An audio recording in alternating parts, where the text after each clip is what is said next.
Oman ದೇಶದಲ್ಲಿರುವ ಬಿಲ್ಲವ ಸಂಘಟನೆ Oman Billavas Satyanarayana ಪೂಜೆ ಮತ್ತು ಗುರುಪೂಜೆಯನ್ನು ಆಯೋಜಿಸಿತ್ತು.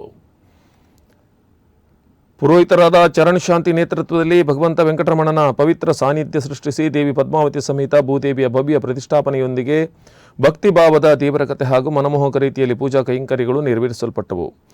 ವೈಭವೋಪೇರಿತ ಅಲಂಕಾರ ಹಾಗೂ ವಿಶೇಷ ರೀತಿಯ ಪೂಜಾರಾಧನೆ ಸೇರಿದ ಭಕ್ತರನ್ನ ಮಂತ್ರಮುಗ್ಧರನ್ನಾಗಿಸಿತು. ಈ ದೈವಿಕ ಕಾರ್ಯಕ್ರಮಕ್ಕೆ ಮುಖ್ಯ ಅತಿಥಿಗಳಾಗಿ ಮಾಜಿ ಸಚಿವ ವಿನಯ್ ಕುಮಾರ್ ಸೊರಕೆ ಹಾಗೂ ಯುವ ನಾಯಕ ಪದ್ಮರಾಜ್ ಆಗಮಿಸಿದ್ರು.